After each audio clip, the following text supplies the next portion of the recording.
Well, good evening and welcome to tonight's City Council meeting. Today is Tuesday, April the 18th, 2023. The time is now 6 p.m.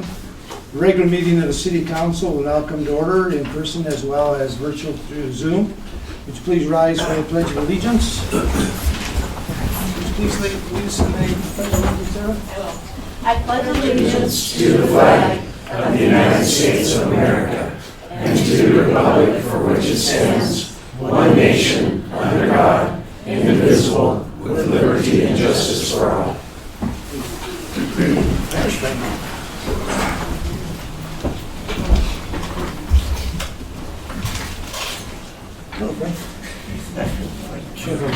better late than never.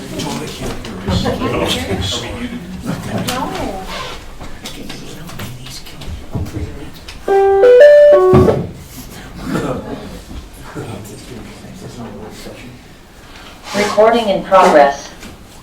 There we go. I don't know, but it worked. Have a roll call, please.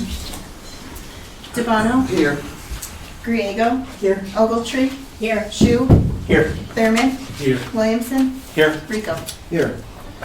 Do we have a proclamation that was supposed to be given to me? Audra?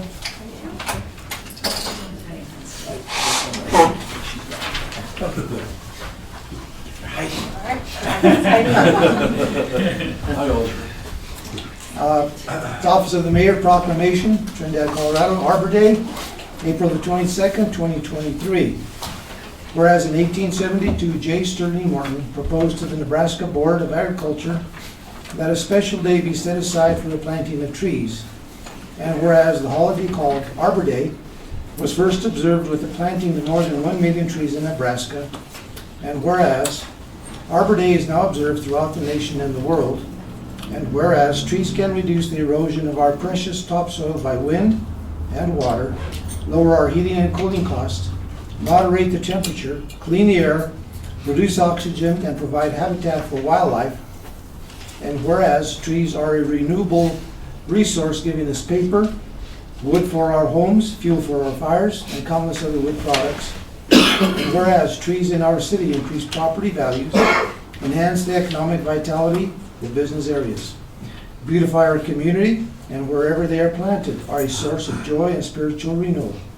Now therefore, I, Philip T. Rico, Mayor of the City of Trinidad, Colorado, on behalf of the entire Trinidad City Council, do hereby proclaim April the 22nd, 2023 as Arbor Day in the City of Trinidad, and urge all citizens to plant and care for trees to gladden the heart and promote the well-being of this and future generations, and further urge citizens to participate in local Arbor Day activities. In witness whereunto I have hereunto set my hand and caused the seal of this city to be affixed. Mayor Philip T. Rico. Today is the 22nd? 18th?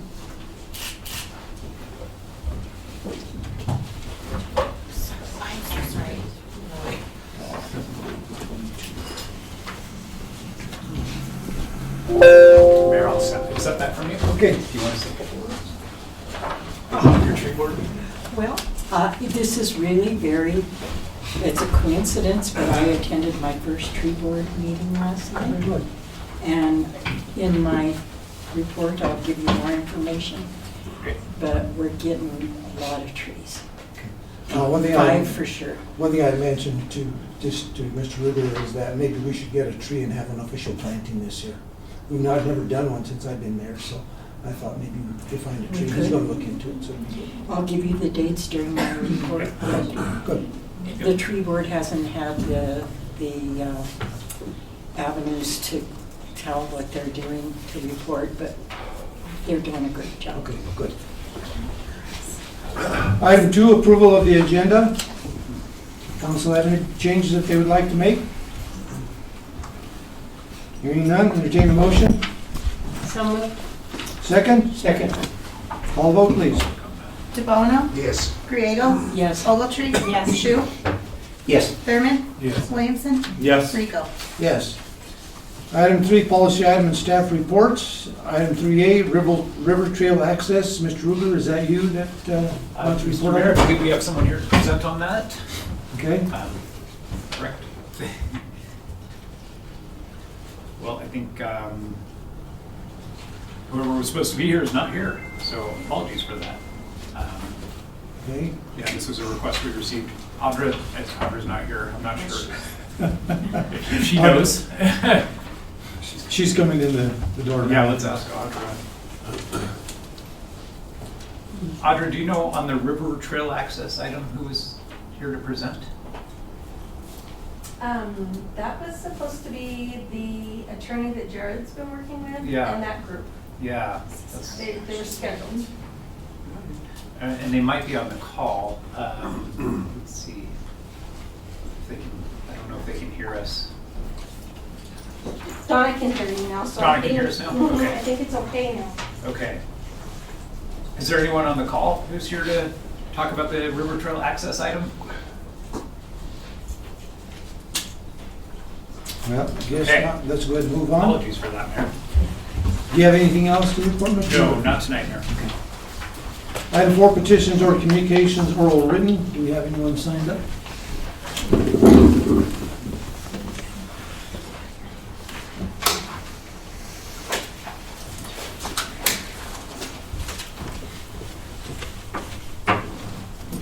Yeah, got a few. Okay. Marge Heine? Mary Heine, sir. Mary Heine? Yes, Please sir. come forward. I've got these folders for everybody. Okay. Do you mind reading these? Are you okay? Thank you. I did only have 6, but these are out. Thank you. My apologies, Mayor.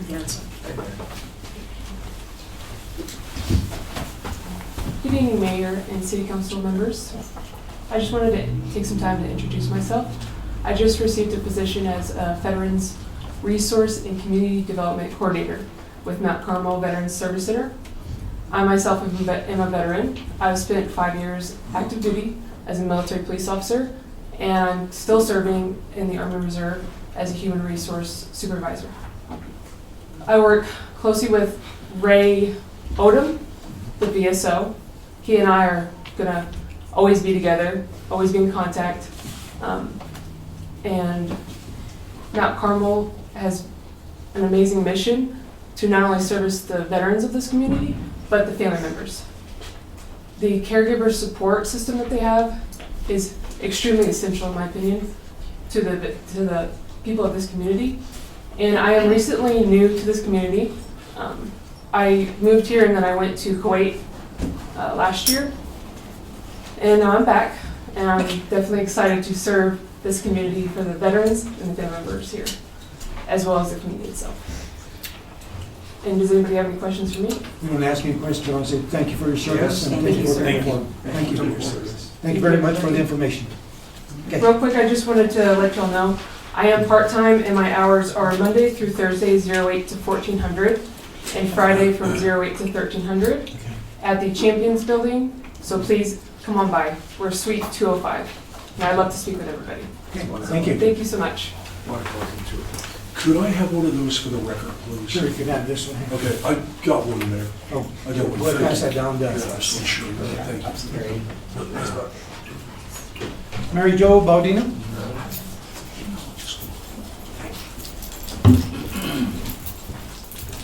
Hello, council and mayor. Thank you for letting me speak.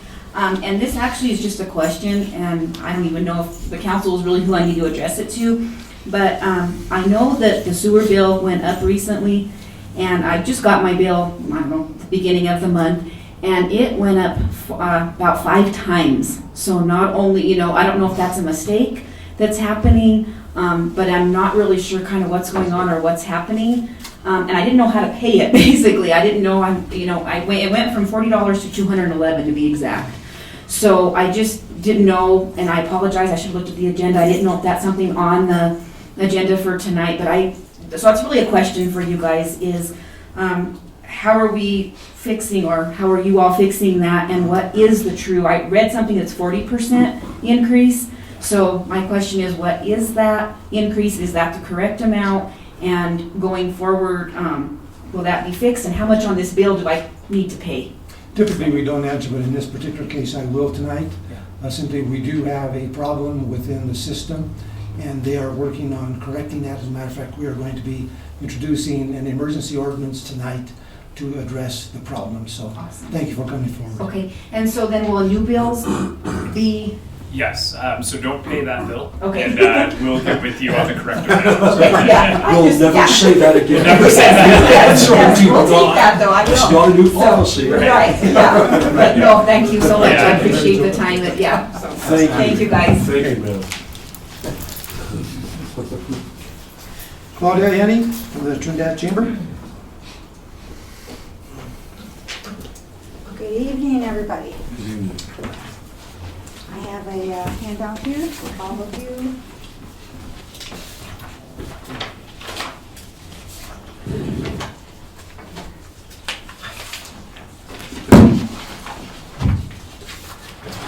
There's a lot of you today. And I'm sorry. That's I okay. only have some. That's okay. I've got, you can contact me. I have one in my folder. Yeah. From my office. Oh, good looky there. Thank you so much. Exactly. I'm Claudia Henning. I'm here on behalf of the Trinidad and Los Angeles County Chamber of Commerce.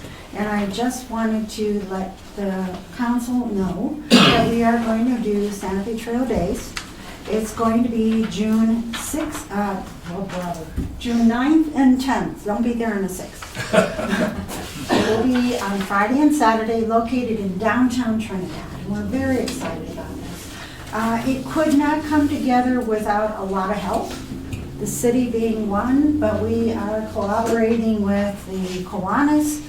Kiwanis is doing the duck race. Rotary is going to be doing the pancake breakfast. The Youth Club of Trinidad is going to be managing all of our kid games, which is going to go on through the day. Main Street Live is going to have a bank robbery, fake, at the First National Bank, right in the corner of Commercial Main, and also a sundown shootout. It's going to be very exciting. Dance exhibitions, it's going to be very cool. Full of activity for family and youngsters, because we have live bands at night. Live entertainment, local entertainment. So just wanted to let everyone know, if you have any questions, please contact us at the chamber. We're very excited about this, and I hope that the city has a booth on the street too. Did you say they're going to have a duck race again? Yes! Yay! Down in the purgatory. Very exciting. Thank you. Thank you. Lee Elliott. And I guess something Frank's lady? Can't understand that. Chris Franks. They hoped I was going to be a doctor. I only got the handwriting. While Lee is passing out the information, we wanted to take a few moments. Thank you, Mayor, Council, staff for having us. We're talking about the second annual Trinidad Art Fest that is coming up July 15th and 16th this year. It is our second annual event, so we are very excited about it. Last year was such a hit for us at Sister Blandina's Park. Over 600 attendees for our little bitty event. So we're very proud of our little toddler and what she's doing this year, becoming a 2-day festival. We have some information here in the packet, but since not everyone can see that, I'll just talk about, it's a flyer and some information about the things that we advertised with. So Fox 21 out of Colorado Springs. Lee got to be on TV like a rock star. They also helped us with some of their social media. The whole reason behind us coming and speaking about this is for 2 parts here. One, we would like to invite everyone who can hear my voice to be there, but also to talk about some of the things we did with the events and the vendors there. We have a contest that we run for all of our vendors that show up, and that starts from $1,000 for the first prize all the way down to runner-up, or I'm sorry, honorable mention. And so we wanted to invite some of the council and the staff to come and be the guest judges this year. We'll make you a sash if you want to, no problem. It's a pretty quick and easy thing. If you guys would like to be a part of that, we certainly can get you more information on that. We are looking as a 501(c)(3) to not only promote the arts culture in Trinidad, but to also really help and guide our vendors to help pay sales tax for this event. So that's part of our information for each vendor is here's how you pay sales tax, here's where you would go and learn to do that. So that's a little bit of a step to help generate that. So this year we are not only asking you to be a part of this, but we also have applied for some grants that with Tourism Board is a part of that.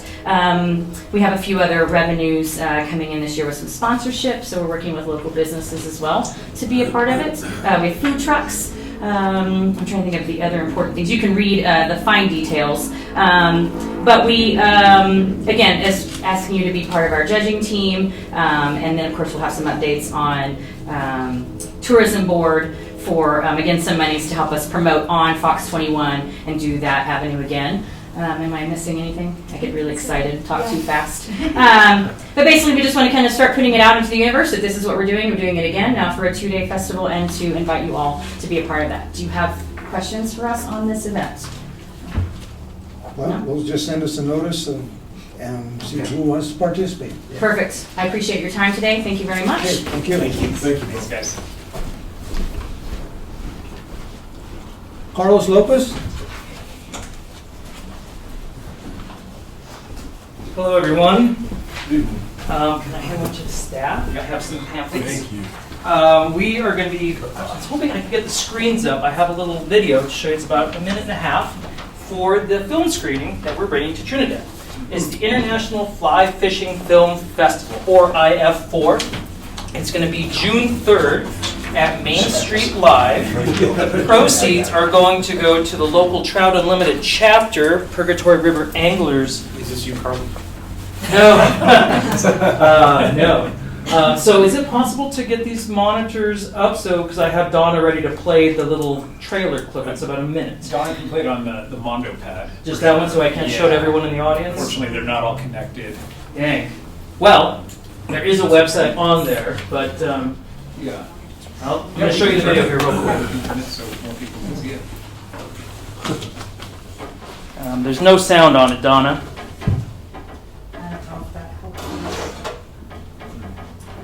Still need blinds on those windows. I know, right? Exactly. I know what you were thinking.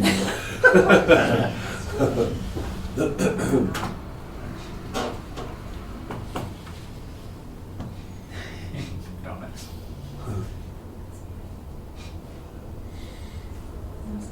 I appreciate Donna for doing this too. Yeah. I was hoping to plug in my computer, but I guess there's a issue with that.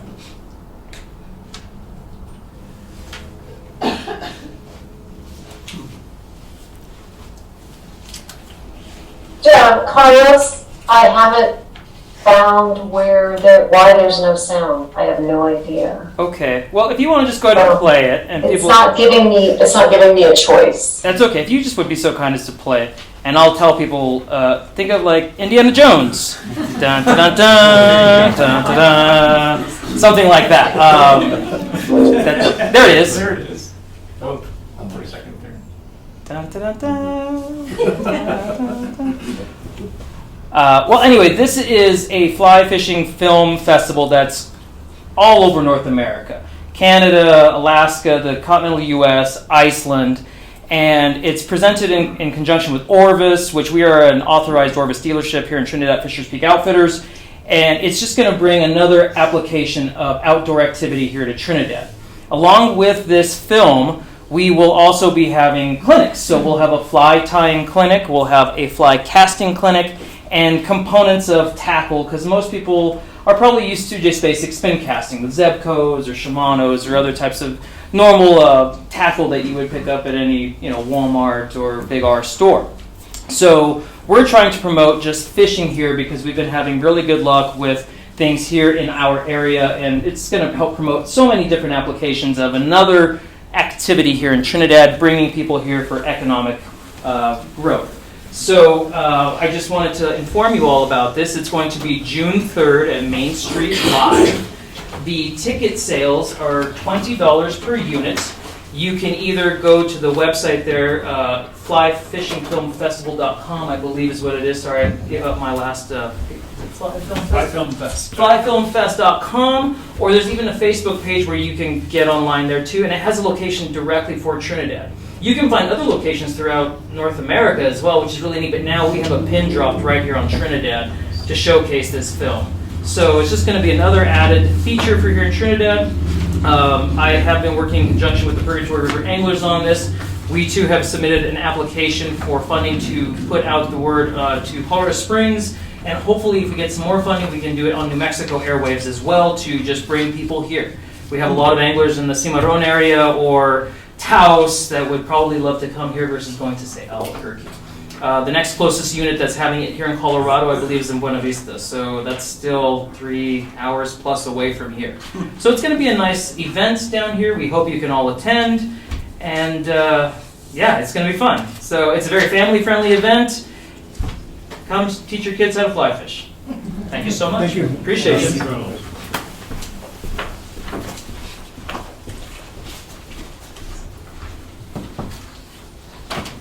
On to item 5, consent agenda approval. Approval of the regular meeting minutes of April the 4th, 2023. Special meeting minutes of March 31, 2023. Item B, approval of resolution correcting the address contained in resolution number 1632. Item C, approval of special event permit application, malt, vinous and spirituous, filed by Trinidad Los Angeles County Hispanic Chamber of Commerce at 219 West Main Street on May the 6th, 2023, and I see Ms. Romero is here. Thank you for attending. Item D, approval of special event permit application, malt, vinous and spirituous, filed by Mount Carmel Wellness and Community Center at 225 North Commercial Street on June the 24th and August the 19th, 2023.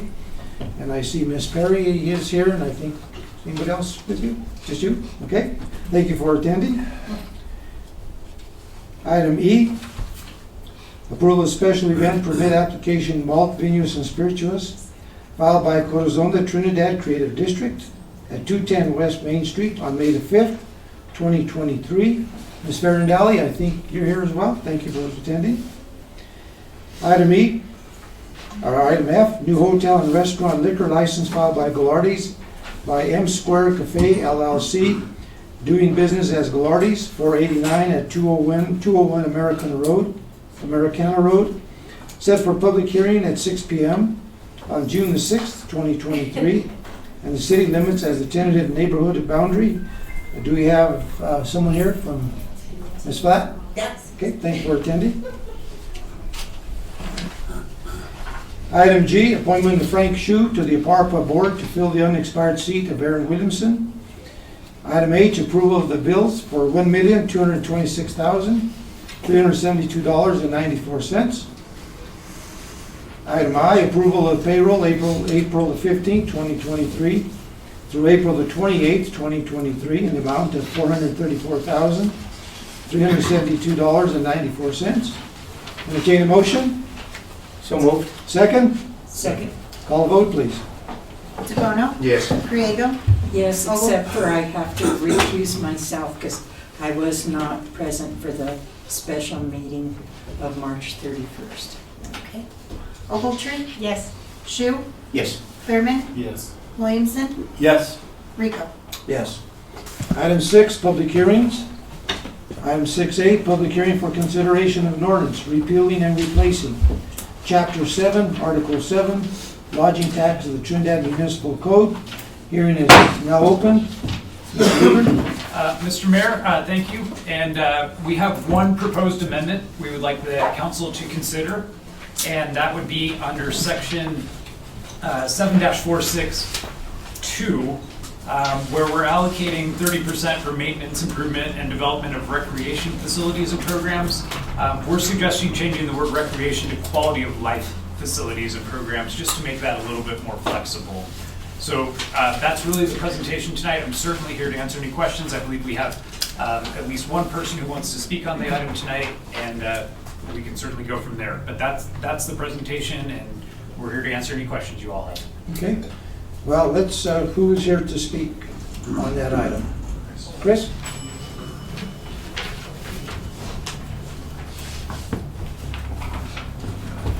Mayor, Council, City staff. Good evening. My name is Chris Miller, and I am on your current tourism board. I'm on the board of Main Street Live, and I also am one of the main characters in the Christmas parade. I kind of bring up the tail end the last couple of years. That's the reason I look like an old Texas hippie. In 2017, I retired and moved from Texas to Colorado. I understand the need to make changes in the way your current tourism board operates, and I'm very much in favor of the proposed changes, with the exception of I have almost 50 years experience in the tourism marketing industry, and I was very much impressed when I came up here that the city of Trinidad had a tourism board. Communities this size usually don't go that deep into it, and I was very impressed at that. The past 6 years I've seen and heard the many good and positive things that your tourism board has accomplished. The city of Trinidad has branded its efforts in this very important industry with a tourism board. With that being said, one change that is, I feel like in the new ordinance that I don't think it's a good idea based on my experience, because it is risking letting go of a well-established brand for that board. I don't understand and respectfully disagree. Unless there's a legal reason that I'm not aware of, there is no need to change the name. All of the functions and everything is stated in the new ordinance. It makes sense. Some of them have actually been discussed in the past amongst some of us, that just as, fine-tuning things. The Lodging Tax Advisory Board, as the name is now suggested, gives the impression the board that gives advice on taxes. You're asking applicants to have tourism experience, marketing experience, and not taxing experience. It's really a simple marketing strategy. If a group is giving advice on tourism, why say it's giving advice on taxes? As I stated earlier, I've worked in the marketing and tourism industry for all of my adult life. As Trinidad continues to grow and endeavors to attract more visitors, including meeting and convention goers, one of the most attractive assets that I have found in my experience in the past is if you have a tourism board. It shows that you're serious about what you're offering to people that are visiting. And finally, depending on your appointments to the new board, this might be my last bit of advice that I'm able to offer. And I want to thank y'all for the opportunity to do so. Thank you. Thank you. Thank you. Any questions? Questions from council?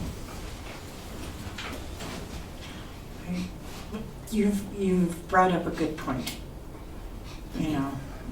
It's tax collectors never had. That's not a good moniker to have for anybody. But I don't know is there any way we can include tourism marketing into the... Yeah, Mr. Mayor, City Council, and just for background, the bulk of the responsibilities of the proposed Lodging Tax Advisory Board is to advise on spending of the actual lodger's tax pursuant to the buckets that are in the ordinance. However, it's, to me, it's a semantics issue. So Yes. if council wants to change it to be called the Tourism Board, that doesn't have any impact or any effect on what we're trying to accomplish with the ordinance. So that's a policy decision you all can make. We're proposing Lodgers Tax Advisory Board just to make it clear that that is what we're really looking for the advice on, is how we spend those buckets. But of course, there's a tourism related component to that. Yes. To that point, if I could please, I do think it is more descriptive. it's more accurate in terms of the new name, Okay. right? But there's not a legal reason. I know Right. Mr. Miller asked if there was a legal reason. There's not a legal reason for that proposed name, but I think it is more accurately descriptive of what the new board would be doing, Maybe, which is kind of what Steve was saying. maybe we can compromise, and instead of changing the name every time we advertise or do anything with that board, just make a summary or statement that it's for tourism taxes. I don't know. May I add one thought Yes, sir. about that? You know, when you're attracting people for different committees and over time, you know, it is a case of semantics. But you were asking for people that have tourism and marketing experience in your request for, citizen interest forms. And also, one of the things that the mayor stated, a passion for tourism. It's still going to be, it's all wrapped into tourism, because whether you're providing money to Main Street Live, which I'm on board with that, if you're providing money to one of the festivals or anything else, even if you're providing money to things that are really looked at as quality of life, all of that goes into attracting people and getting there. If your citizens are happy, your tourists are going to feel it and come in. So it really is an all-encompassing name. I've just been around it all my life, and I'm seeing how people react to it. And it will help you in attracting other people, especially now that you've opened it up to people that have experience in tourism and not just own a bar or something. So, it makes a difference. But that's, my thoughts, and I just thought I'd pass it on. I really appreciate your comments, really do. Yes. Yeah, thank you. Any other comments, thoughts? I had a question. Is there a way that it can have an AKA? Sure. Yeah. Yeah. So, because lodging tax advisory board is a mouthful, so maybe it would be okay for it to just be referred to as the tourism board colloquially. There you go. That's Sure. certainly appropriate. We will call it the tourism board, but it will be formally known as the Lodging Tax Advisory Board.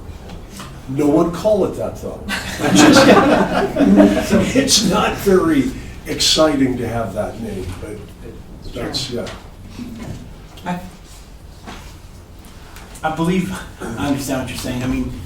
You're basically saying that names are important, right?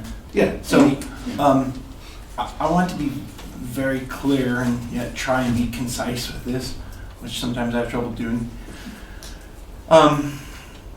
I am super proud of Trinidad. It's a great place to live. We have so much potential. For so long, we've had an influx of people coming for the marijuana, commercialization of marijuana, and that's been a real boon to the city.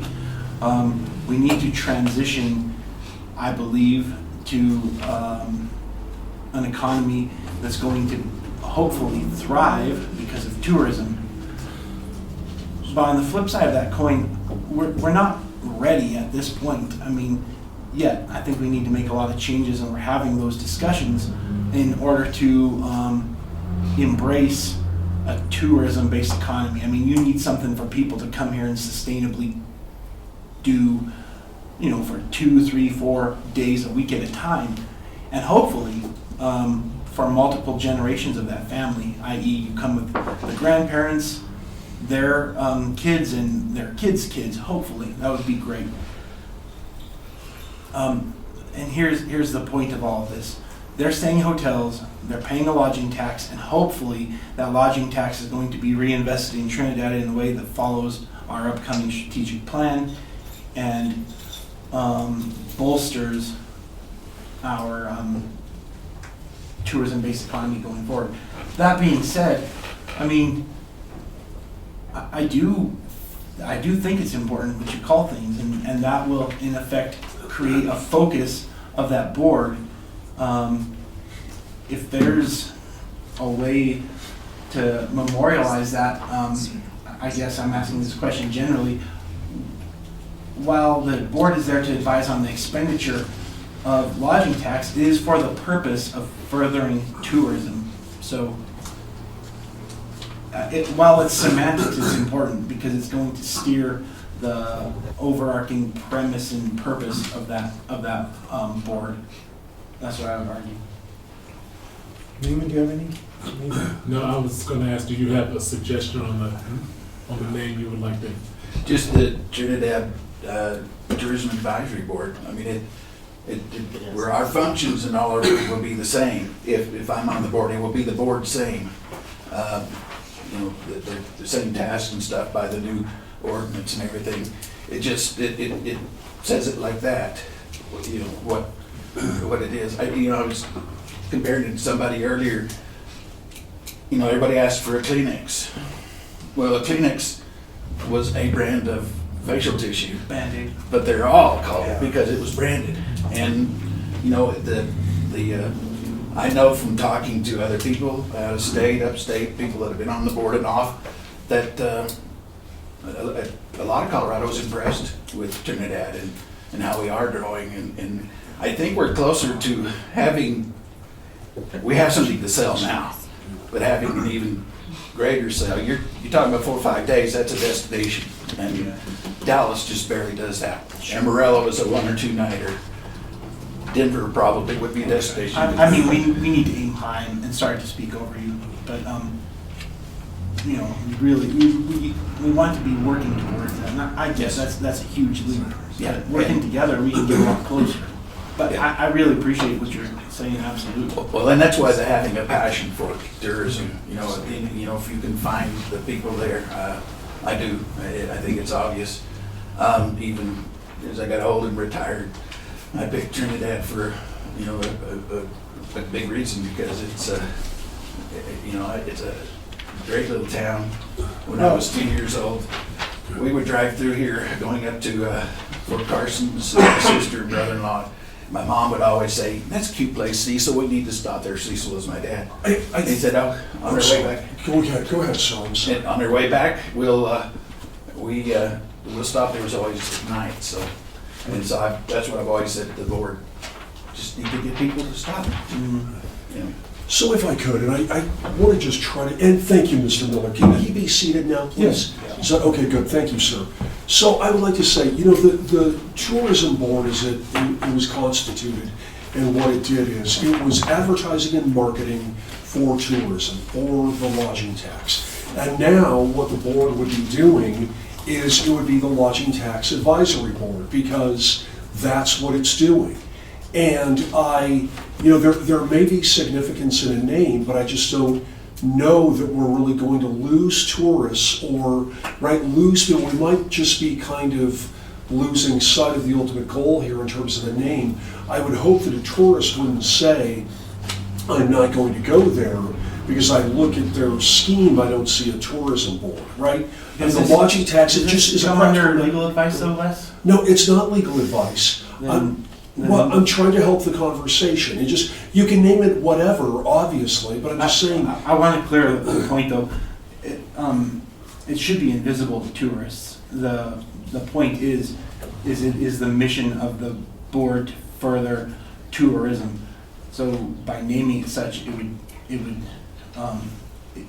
it makes the mission of the board parallel the name of the board, which is continuing. Well, I think what we need to do here is, the next item here is to adopt the way it is, but I think that we should continue this conversation. If there's a difference in the name change, that could always be done. But I think that I think that's something that we can do, when we adopt it the way it is for tonight. Yeah. And then figure it out if there's a name. Give us some time to think about it. Yeah, we can't lose sight of the. Right. Yeah. I would say the last thing I want to say is it's a real compliment to staff, in the way that this was written. If this is our major hang up with it, so thank you for that word. Okay, is there anyone in the audience or listening in tonight that would like to speak for or against? Hearing none, hearing is now closed. 6A1, second reading of an ordinance repealing and replacing Chapter 7, Article 7, lodging tax of the Trinidad Municipal Code. Entertain a motion. So moved. Second. Second. Discussion. I have one question that I Sure. wanted to ask Mr. Ruger. Sure. Someone who's involved with the current tourism board contacted me and I thought brought up a good point, which was, how will this technically work? So this advisory board is going to meet and make recommendations, and those recommendations sometimes are very time-driven. Yeah. So that if the city council is the body that's ultimately making a decision on those things, is there going to be a point person on the staff who will work with that advisory board? How will that work? Yeah, that's a really good question. So I think part of the concern, and the mayor has brought this up, is if there's an opportunity to do an advertisement very quickly, do we have to go through an advisory board and then bring it to council and go through a big process? But no, the council's role and the advisory board would be, the bulk of it is establishing the annual budget and giving us that policy direction on how this money should be spent. And then, staff from there, if there's those emergency procurement things that need to happen, we can certainly make that happen. Certainly any expenditure over $50,000 has to come to you all anyway under our current procurement code. So it would be just like all the other funds that you budget for and trust staff to implement your policy for you. And so we see it being a very efficient process and being able to make those decisions on the fly very quickly, obviously with your guidance on how we're allocating those funds preemptively. And we're really looking for this advisory board to come in and help us navigate what's the best use, given the parameters of the ordinance, for this funding, and make a great recommendation to you all on our annual budget cycle, if that helps clarify. That does. Yes, thank you very much. Yeah. Okay, like I said, do you have a question? Go ahead. No, oh, no, I was, sorry. Okay, wait, I was, no. Simple with my arm. like I said, the approval on this is just for furtherance of discussion on the name at some point in time. So, with that being said, call a vote. Mr. Mayor, we Yes. would like to ask the council to entertain that amendment on section 7-462C to change the word recreation, quality of life facilities and programs. And just to elaborate a little bit, by calling it quality of life, again, it gives council maximum flexibility.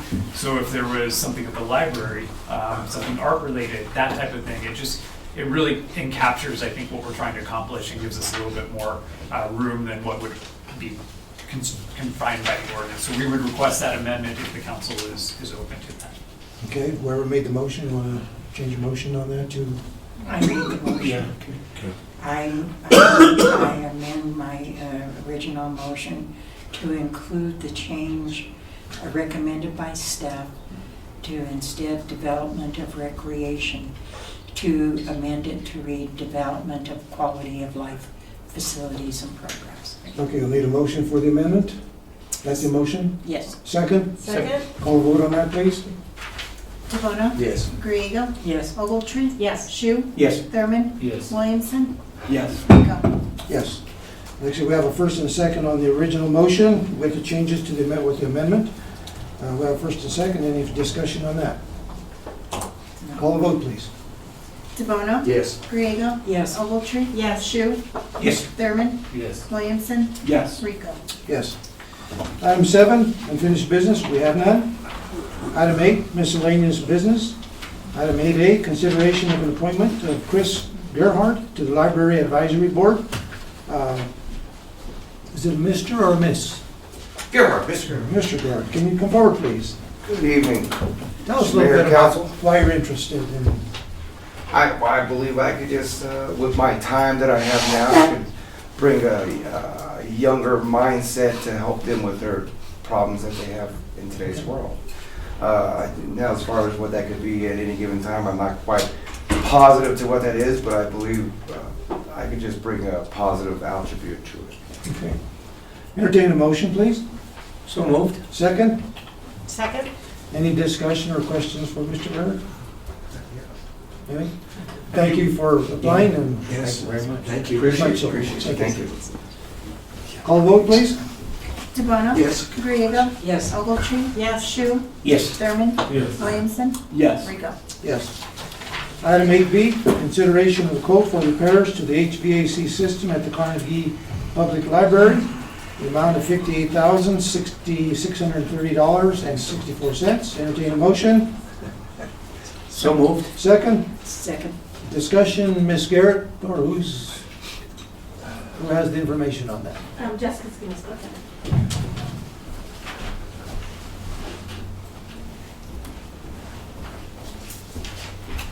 Good evening. Good evening, Jess. How's everyone tonight? Good, how are you? Good, thank you. So I just wanted to talk about, just moving forward with getting the HVAC fixed. We've had problems since I've started, and we've had to shut down a couple times because it's been so cold in the building. So David has come in and, or ACS, they've come in, they immediately fixed our heating problems. They got 2 of the 3 units running, and they didn't stop there. They kind of just continued. They spent a lot of time, a lot of work, a lot of effort in trying to get the whole system up and running. So that's kind of where we want to go next, is just to get it fixed. Question I have, just initially, we'll turn it over to council. Is that item expenditure in your budget already? It is not. It's coming out of the capital fund. Questions? What is the cost on it? $58,000. Any other questions? How old is that unit that it's costing that much? It is 15, was it 50? I think it's 15 years. It's an older It's unit. an old, it was before I started. Oh. But, What but you mean, I your don't know. I want to say it was maybe 10 to 15. Not your fault, Jess. Okay. Thanks. Did any other contractors bid on it at all? So I did call 3. 1 didn't respond. I had 1 from out of town. They spent 2 days diagnosing it and then telling me how much it was going to cost. They didn't even come in to fix it. And then I had a 3rd that said they didn't want to even come in and give a quote. Okay. They were our 4th. So, no, I was just gonna, I mean, it would be for Steve. Yeah. Yeah, do you know the original, put that in there? David, would you know? I don't know, Audra might know. May I? Yeah. Yeah, I can come up go and ahead. speak on it. Yeah. Sure, so it was installed, I would say roughly about 15 years ago. State your name, please. My name is David Fabic, I'm with Advanced Climate Solutions. As Jessica stated, I went out there and all 3 units were down with heating and cooling on arrival. The condenser units, which are the outdoor units they're the heat pumps, they're, I want to say, 6 years old. They should not be failing within 6 years.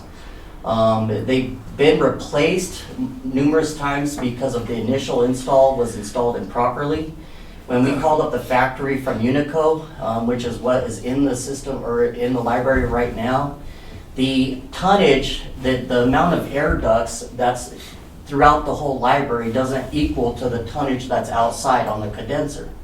So unfortunately, it kills your units. Instead of having about a 10, 15-year lifespan that you should always have, you're killing them in about 5 years. So the 58,000 is a whole new, all 3 units on the outside, all new piping from the outside to the indoor units. It also includes redoing, pretty much doubling the ductwork tubes that are inside the library. There was less than 50% of what was required from the factory to make that system work. So I know it was replaced, like I said, about 6-7 years ago when I first came to town. I did not do it, but it's been replaced numerous times, and the reason why you guys keep on paying is because we're not fixing the ductwork side of the problem. If you keep on throwing money at the heat pumps, you're just going to keep on replacing them every 5 years, but to truly fix the library, we have to add ductwork. And we have to make it, the design, we have to make it correct. And then at that point, you will get a good 15-year product. Other questions? I have a question. Go ahead. The equipment is guaranteed for 15 years? No, it's not. No, but the life expectancy for HVAC systems that are installed, you should always get at least 12 to 15 years. That's pretty typical. So when something is dying in 5 to 6 years, in our trade, we always say things don't just die, they're killed. It's pretty simple. That system is killed. It's failing in 5 to 6 years because of the lack of airflow. Is there any warranty on the equipment at all?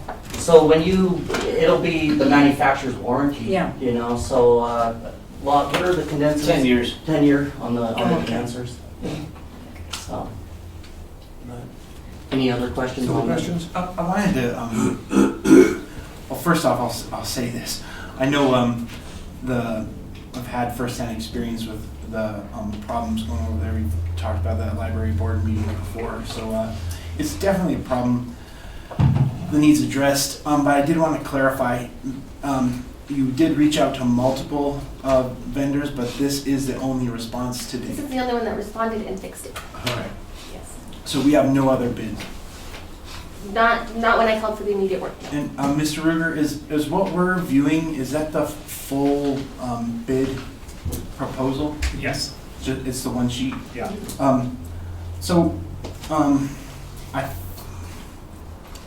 I would really like to see myself, and I mean, I know there's a time on this estimate good for 30 days.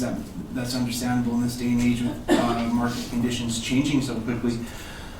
But I think it would really be a good idea to try and get at least a second. And then in this sort of installation, is it typical that we would have a system description? Because I'm not seeing a line item that shows what ducting will be changed, what the ducting system will look like after. I mean, So, is there any proposal? Well, we do have it broken down further on what it is 8 tubes per ton. So we do have it broken down on adding so many tubes out there. I don't have it listed here, but it's about, I think, 28 or 30 tubes we have to add to make the tonnage correct. The only thing I would add, make sure that the city recognizes moving forward, I think getting bids, outside bids is great for you guys, but I think it's another thing you have to look at is who's gonna come and service it? There's so many times I get people who call me up and say, will you come and service my equipment? The guy from Springs or Pueblo put it in, and they're not gonna come and fix it. The other thing I would look at too is, are you still gonna go down the road of it not working? I mean, if you keep on hiring the same company and it keeps on not working, so I you know what I mean? If there was 4 or 5 companies in town, I would say do tubes it. that you're referencing, those are distribution tubes? Yeah, they're 2-inch little high velocity tubes. Oh, it's a high velocity Yeah. system, and you're planning on using? It's a Unico system. But, It's- I mean, are you planning on using it's a central return then? So the Per floor? return is already there. We have to increase the return size because it's inefficient as well. But the main thing is just getting rid of the airflow.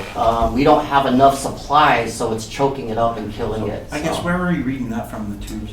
It's from the engineer Unico factory. Okay. And we could get you the printout of that information as well. It's pretty. Well, from what I'm hearing is that you did reach out to try to get somebody to look at it, and no one responded other than them. And at this time, they couldn't go up. chances are that if you put out a bid, you're gonna get the same results, but the price may not come in the same.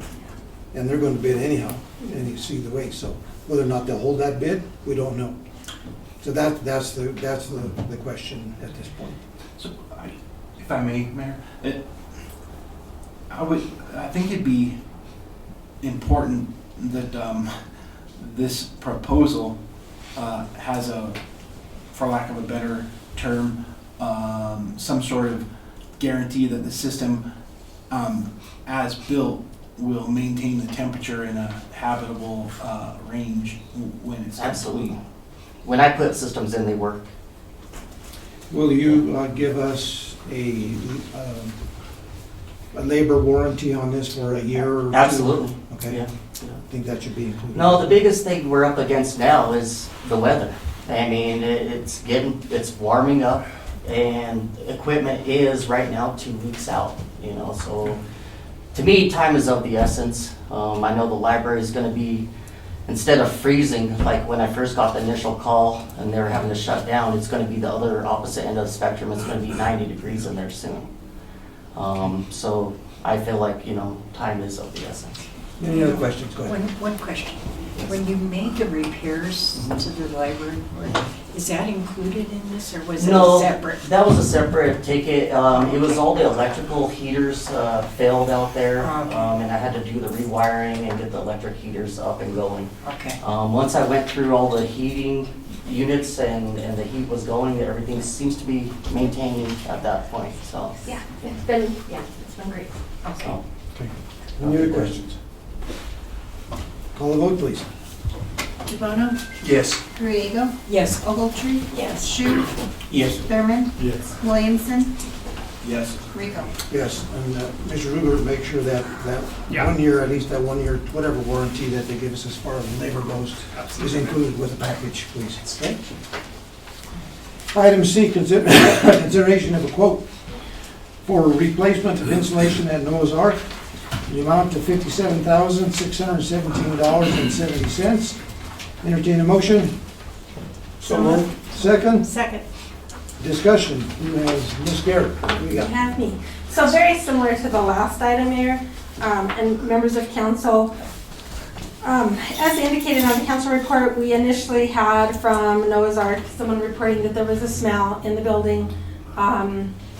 And a second call was even made to the fire department. Fire department went out there and didn't really find anything. So what we thought initially needed to happen was some maintenance on what was installed. And so I called 3 different contractors to ask for a maintenance contract, what a maintenance contract on the building would be. And in order to get a maintenance contract, ACS wanted to go out to see what they would be maintaining. And I hadn't heard back from TJ's until it was a little while after. And I never did hear back from Brandon Olbreski. So in that interim time, ACS went out, took a look at the system, and found some things that needed to be corrected so that they could get, see if that would address the smell, also get the temperature corrected and what have you.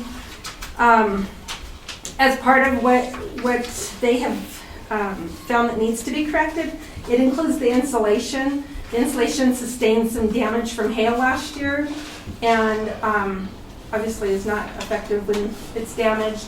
And so I'm asking that council approve the cost to replace the insulation. In the interim, we'll be filing an insurance claim on it.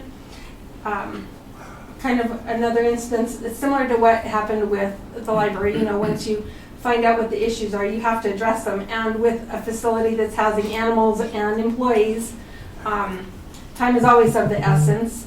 Right now, we're facing temperatures reaching in the 80s on days and what have you, and we have to have an efficient system. Plus, we want to make sure that everything that is addressed is in the best interest of the equipment that's installed. How long is that system,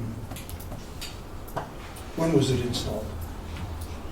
I don't know the exact install date. Noah's Ark has been there less than a year. And the reason why Actually, I bring that up is, you know, there's been some other problems with that system. And I was just kind of wondering if the installer should be liable for some of the problems that exist out there. So, what I would say is that we've had a conversation with the general contractor, and they're willing to discuss the issues and, you know, work with the city towards a remedy on this. In the interim, though, we have to address the problems. And so the insulation is the next thing that we need to address, and that is, it's quite expensive, but it's something that needs to be addressed. And it's not a situation where we can go out and seek a whole lot of bids. We had, you know, some of the work needed to be diagnosed, and again, similar to what has happened at the library, all of those things that we have, whoever goes in and takes a look at that is going to determine where the deficiencies are, and they shouldn't be counted on to build the specs for someone else to come in and bid either. I mean, that's not, someone else could come in, I guess, and do the same thing, but ACS spent days over there trying to decide what all was going on with the building and what needed to be addressed. Here's the next question on that is that, you know, if it's approved tonight and ACS goes in and does the fixing up, and then you're in discussion with whoever installed it, and they come in and they say, we'll fix what we did incorrectly or whatever happened, are they going to disturb anything that ACS has done prior to it, is what we're trying to do today? That's the question. So Mayor, what I would expect is that we pursue all of the corrections through ACS instead of mixing contractors going back and forth. That at this point doesn't make any sense to anybody. Any sort of remedy that may be available to the city would potentially be financial, but again, that would be with the agreement of the general. Okay. Questions from council? Go I ahead. have it, I'm sorry. No, go ahead. I'm kind of, the material that we're using for the insulation, is that going to be a little bit more resilient against the hail? It will be. Okay. And if you would like the experts to come up and address, I don't know a lot about it, but it appears that it will be. Because that hail wasn't that bad last July. Well, I don't know about there. I mean, this was the hailstorm that caused so much damage on kind of a swath through that end of town, so I don't know what exactly hit there. What kind of impact will that insulation take before it gets damaged? So one of the things about the insulation, that the amount that's being requested by Audra is going to another company. We try to get some companies down here to get third-party pricing to the city on the damages of the insulation. We did get one company, which we used them on the hospital project. They're a great company. So that cost is only for them. I mean, it's straight up the insulation company coming out of Springs to redo it.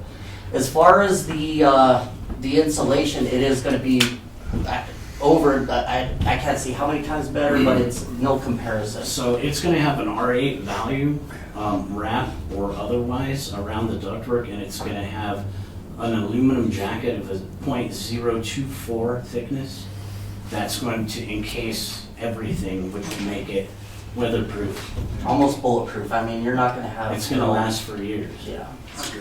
So Euro 024 is close to quarter of an inch? That's the thickness of the actual mill. It's a 24 gauge, if you will, aluminum jacket. Okay, good.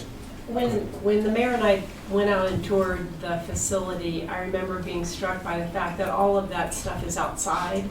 And is there any sense that, Ms. Garrett, that we should consider covering it in some way, or is that not a possibility? No, it was just, you know, really it came down to is just installed improperly on the initial install. So the insulation, it was a bad, you know, it was bad from the get-go.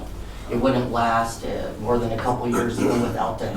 So, I mean, the stuff we're putting on, it's gonna be there, you know, 40 years down the road.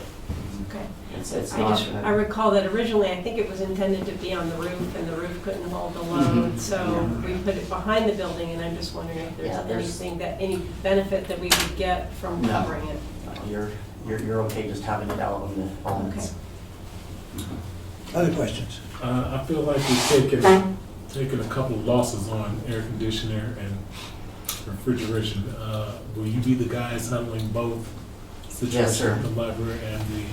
Yes, sir, and you know, it's always that saying, it's, you know, if we don't do it right the first time, it's gonna cost double down the road. And that's, it's just one of the things I'm hoping that, you know, when I start doing more work in the future, that the city starts seeing the benefit of not just the lowest bid, but maybe the most qualified bid. Right. And that's all I would like to end this note on. You know, this deal. It's a big deal for the insulation to be out there 2 years and to have to replace right, it. It's not even 2 years. Right, it's not even 2 years. Yeah. Not even 2 years. And that insulation that they have already on there, was that not made for outdoors? It wasn't installed properly. Oh, it was installation. made out for outdoors. It was outdoor rated. I don't have a question, I have a comment. Make sure we take a lot of pictures of the hail damage before we rip it out. Yeah. Mr. Fowler, I did notice the estimate says will cover the cost of installing insulation and goes on to describe the work being done. But it will also include the wreck out of the existing installation, or is that? The part of work that we're doing is separate from this insulation job. We have nothing to do with the insulation job. It's, so, are you saying our cost for doing the demo, or? Yeah. Yeah, it's not part of that 58,000 or 56,000. If I were to throw out a number on what Noah's Ark is gonna cost you guys, you're looking at about $100,000 to make it right.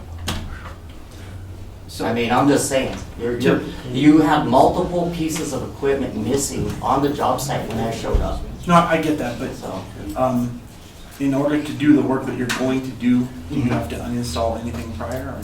Yeah, so we have to, for instance, we have to get in there and cut out the gas line. We have to do some supports. We have to support the ductwork before the insulators come in from Spree. So is that work included in this? No, it's not. No.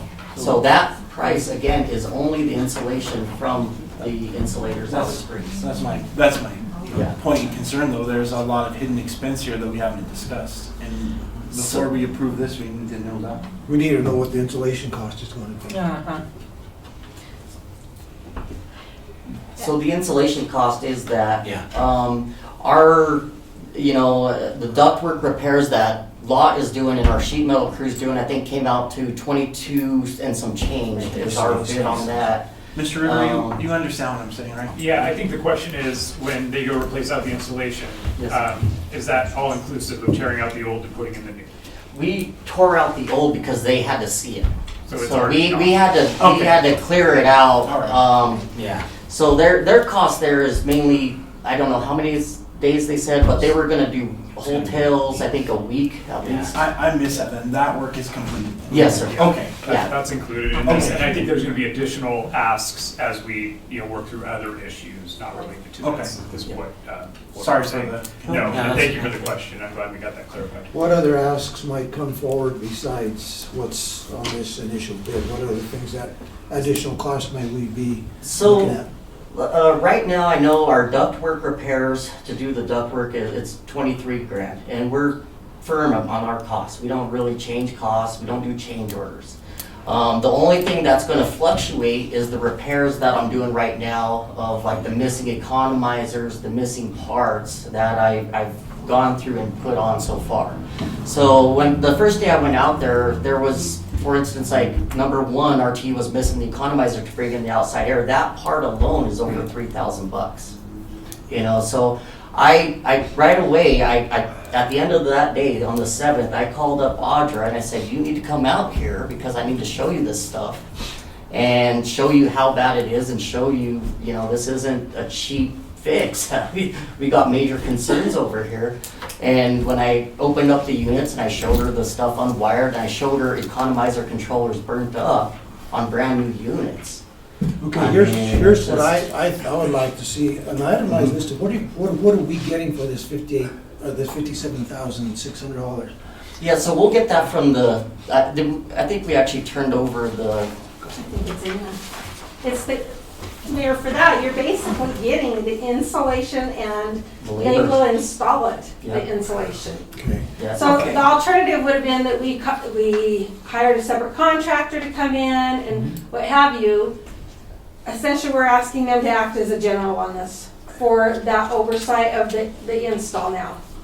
What always scares me is all the added stuff coming later on. That's the big question. I understand, I get that. The concern that I have, because it seems like, it starts out at 57 and pretty soon we're up to $75,000, $80,000. I don't know if that's the real reality of this thing, but that's a concern that I have. And I think that's why, I throw out a number. I don't like throwing out numbers, but, really, we're gonna end up spending $100,000 to $120,000 to make this right. And I'm not gonna sugarcoat it. I'm not gonna tell you a fake number, a lower number to make you happy. If you want it done right, that is what it's gonna take. Mr. Ruger, what's your thoughts? And half of it's the insulation. Mr. Mayor, I think the proposal tonight isn't part of the warming temperatures and just getting us to where we need to be as quickly as possible. And so what's contemplated in the scope that we've given you is exactly what we're asking for right now. We're still working through an investigation and identifying other issues that need to be addressed. And we'll have to treat those as separate issues, if that makes sense. But I think the warning and the conversation tonight is that this is one aspect of things that we need to correct that you're considering tonight, but there'll be more forthcoming. Okay, where is the money coming out of on this? And this also comes out of capital. Capital as well, yeah, that's what I Yes. thought. Okay. Other questions? Les,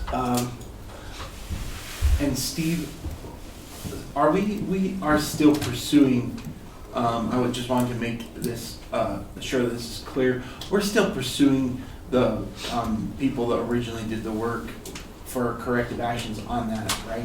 Yeah, we've had conversations with them. We're pursuing insurance claims, so we're pursuing all avenues that we can to mitigate our impact. And I mean, I understand we have little choice but to do it. I get that, but from a legal standpoint, in doing that work, are we lessening our chance of recovering from the previous, or not necessarily? I don't believe we are. I mean, they're really, arguably, there are subsequent remedial measures, and those are generally considered inadmissible. But anyway, it could be a calculation of damages. And the prior contractor is here. We have had conversations with him in his office, and so we are not precluding any legal avenues or potential recourse if it was decided that that would be a good avenue. Okay, thank you, Council. And I will say, what we did to this point has all been necessary to avoid the wear and tear on the equipment that's installed, and also to get the building where it needs to be, knowing that we have animals and people in that building. Mayor, I just want to tell you, I was at the animal shelter when that smell started out there, and we were getting ready to evacuate employees and animals. That's how strong they are. Any other questions? What was generating the smell? We don't know.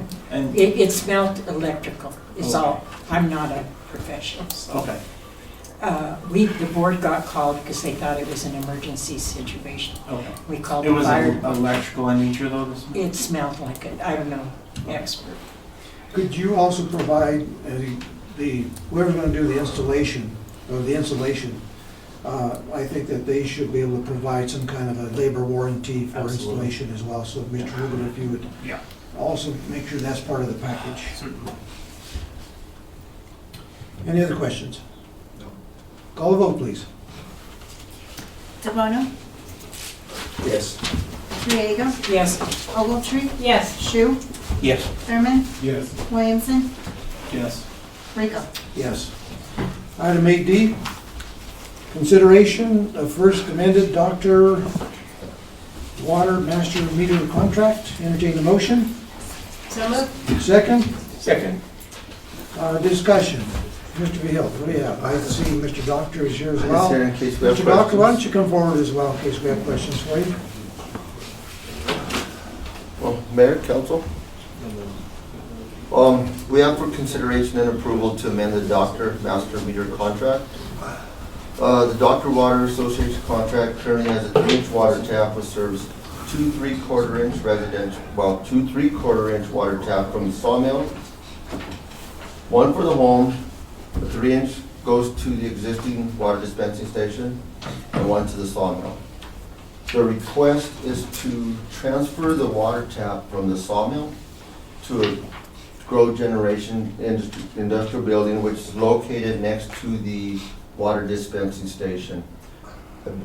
Correct me if I'm wrong, but he already has a cistern at that building, septic system. They haul water from the water dispensing station to the building already.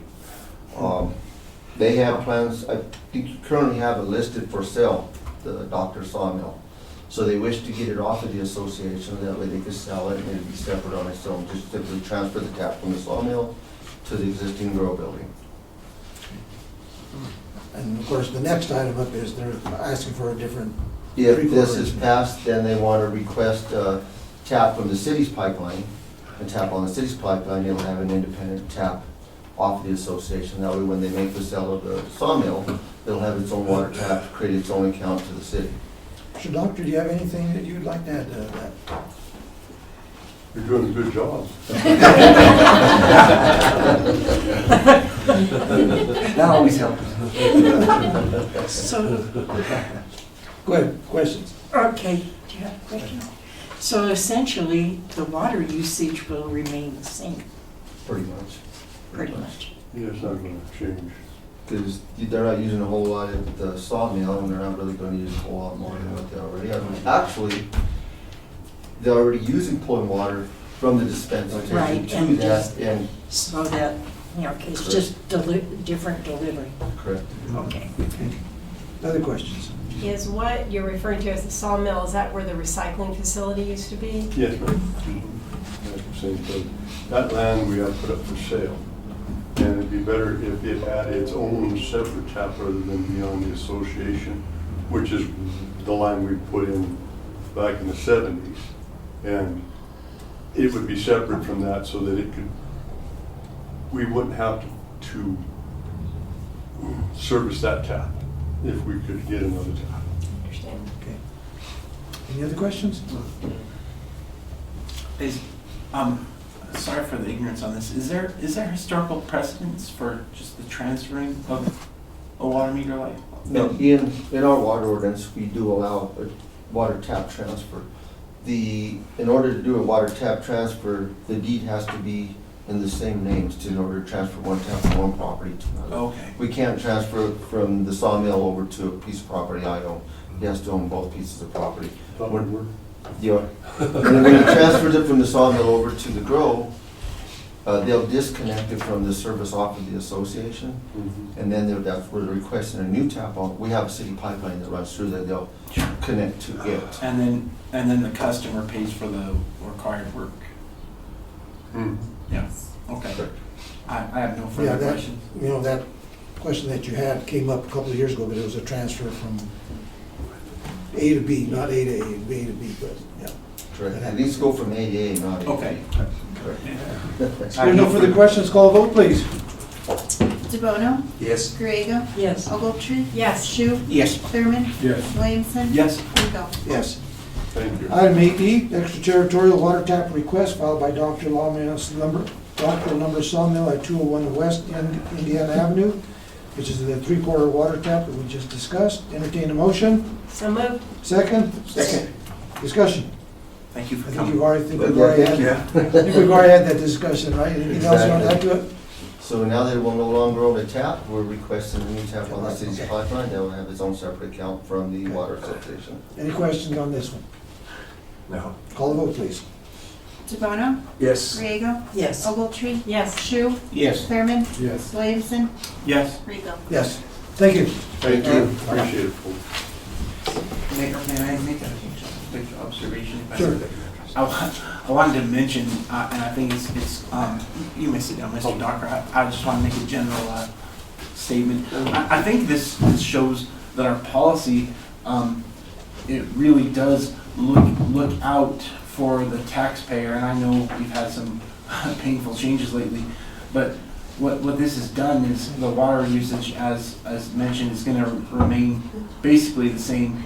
Yet it's going to increase our meter count, which increases our rate collection, and that overall helps us have better capital ready, be ready for capital expenditures. So I think it shows that there's good thought in the policy there. I just wanted to make that point. Okay, thank you. Item F, emergency ordinance correcting the city's water rate schedules. Entertain a motion. So moved. Second? Second. Who's here to discuss that? Linda? There's a couple of us. Like I said, you have some explaining to do. So, sorry that we're having to bring this forward again. Unfortunately, we relied on the expertise of our financial contractor. After we did one billing cycle, I heard someone in the audience come through. It's a little bit shocking, to say the least. So several factors that we came across that are affecting both water and sewer. affecting the rates and creating discrepancies. First of all, on the water side, reducing the allowable minimum gallons in water, it went from 7,500 gallons to 3,000 gallons.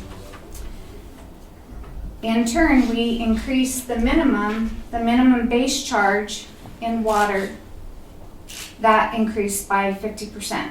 So when you're decreasing the minimum gallon, increasing the base amount, that amount is substantial. Second thing that we noticed, on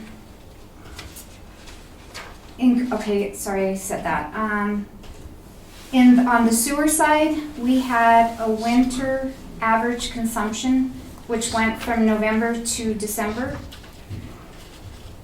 When that happens with the sewer bills, as a customer had brought forward, so we're taking the average water consumption that customer's using for November, December, January, and February. So that amount is it would remain the same. So I think it was 211 and some change.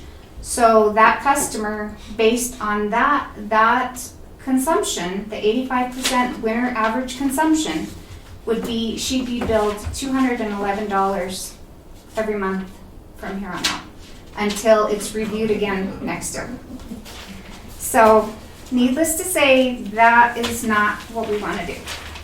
So I'm going to let Mark come up here and talk about the water. Is that how everybody wants to kind of just dive in? Is that? Sure. Okay. Oh, your turn. You can talk all night, but just in a nutshell, we've been spending days looking at this. The proposal, which was ordinance which was recently passed, basically, the first billing cycle's already gone through. This is where we've already started noticing some issues with some of our customers. Like we said, one sewer rate went up to $211 a month. But on the water side of it, once we dug in deeper, what Linda was talking about, the rate which we're currently in, we used to have 1,000 cubic feet of water was the minimum for $16.15 a month for a residential water tap. Now they put it in tiers. So the lowest tier is from 3,000 to 6,000 gallons of water, was 0 to 3,000.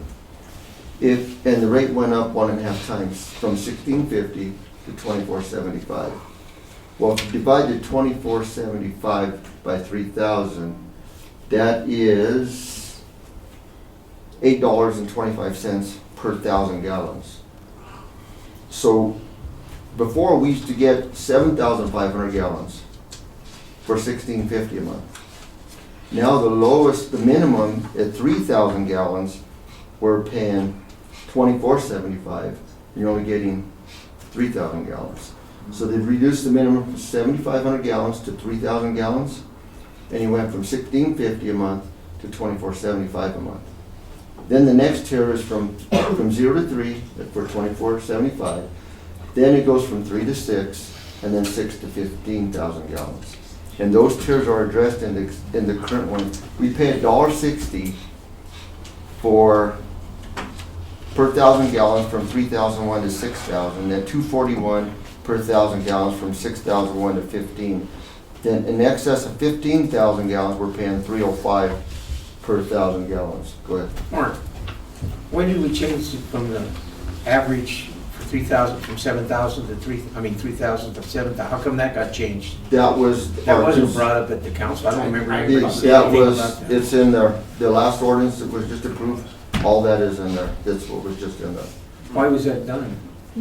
The consultant we hired, this was their recommendation, and that's how it was passed. So what we've done now, we've been looking at this hard and long. The previous ordinance, prior to this one that just passed, has been working fine all these years. We've never really had many complaints. And what was told on the water side that the rates will go up 50%, 1.5 times. So what we've gone back and done, we've taken the old ordinance and just disregarded the one that's currently in place, which is just recently passed. We went back and added the minimums again. So we went back to 7,500 gallons or 1,000. Let's forget the cubic feet, because we're not doing cubic feet anymore. We switched over to gallons to make it easier for everybody to understand. So we're going back to 7,500 gallons, putting the minimums back in, and just doing the rates 1.5 times, which is 50% across the board. So that now we tell our customers the rates are going up 50%, they're actually going up 50%, regardless of what tier you're in. Everything's going to work the way it used to be, plus 50%, 1.5 times. We went back, the ordinance you have in front of you that we're asking to put in place, it specifies all of that. Everything highlighted in yellow is the changes from the previous ordinance that's currently in place. The highlights is what we are changing. We're bringing the minimums back. We're showing we're charging $3.30 per 1,000 gallons, which is 1.5 times more than the old rate, not the current one, but the old one. So we just multiplied everything 1.5 times all the way through here, and this is what we're asking to do. In the end, we should know that our budget will increase 50% 1.5 times because we've increased the old numbers. Something's a little confusing there in the sense you're saying that it's going up 50%, but it's 1.5 times more than what it was before, right? That's correct. May I ask a question? Sure. Mrs. Bodino at the beginning said her bill went from what to what? That's her sewer bill, not her water. Her sewer bill went up, I don't know what it used to be. It was but $40 to $211. And it went up. What dollars? 40. Okay. But, so, That's the sewer side. I'll get to touch a little bit of that. I get that, but what I'm saying is the sewer side is based on water consumption. It is. Ultimately. This is my observation. I forgot the consulting agency that came and presented to us. Red Fellows, yeah. This, under any extrapolation of what they presented to us, this was not a expected outcome. No. Correct. So my point is when you go from 40 to 200 times, that's a 5-fold increase.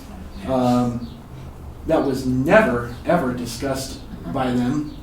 In my mind, that calls into question all of their work, which is exceptionally disappointing. And I have the utmost respect for, so Mark, I think you know I used to work in utilities. I do. And I mean, I do. You can spend countless hours at this, and so I appreciate what you guys have done. But this is my point.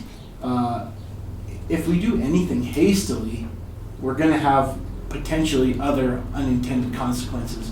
What I really think we should do, this is my opinion, is go back to our initial position and call that company here, ask for our money back, for starters, and tell them to get it right this time, prove that it's right, and then initiate it. Because you guys are being asked, with all due respect, you guys are being asked to weigh in on the city's capital future financial stability, and your area of expertise is Correct.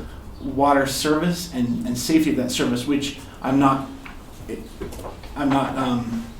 saying that you can't do it, but your area of expertise is water service and safety, and we have great marks in that. That's what you should be focusing on. We need to pursue the right people. In order to do that, I think we step back, go to our initial safe position, and find out what went wrong, because we were never told, hey, some people are going to have a sewer bill 5 times. That's what I say. That's what I was asking. And it's insanity. But that's what happened. No, it's not your fault. How come that wasn't picked up by our building department right away? What happened, this was supposed to have taken place, been completed a year ago, last spring. And it never did. It just drug out. Finally, we gave him another deadline. You gotta get this done. We're a year overdue.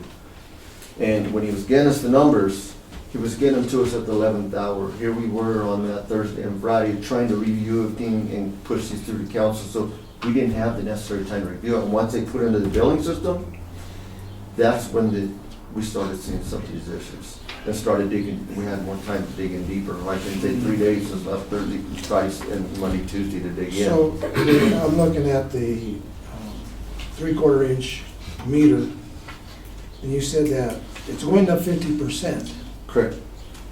but in actuality, it's going up more than that, because currently they're $16, and we're going up to $38.50. It was $16.50, it's going up to $24.75. It's going up to $24.75, okay. Yeah, you might be looking at the rural. No, I was looking at non-residential. Non-residents is what. Yeah, so it went from $16.50 to $24.75. If you compute or calculate the minimum charge, the old rate was .0022 per gallon, what the customer paid. With the contractor's revised numbers, our customers were actually paying .00825 Almost 200% for the first 3,000 gallons. for the first 3,000 gallons. So the customers that actually conserve water and maybe in the winter use 3,000 We don't gallons. have the residential. We don't have the residents in here, it just has rural. We have the I've rural got mine. residents. It should be in there. Yeah, I've got it. Yeah, just got to order the. This one here is, Sue's over here. Yeah. Mrs. Water. Mr. Dino, I remember when they were presenting, I asked them the question, because we were going from cubic feet to gallons. And I remember asking them whether or not that was changing the minimum, and what they represented was that it was not, we were just switching it over. So it seems like the key problem was that calculation. The way they set up their tiers is what really we've noticed now. So the people that are trying to conserve water are the ones having to pay more. And the ones that are using more water are actually getting rewarded because they're not paying as much as it gets more. It should have been the other way around.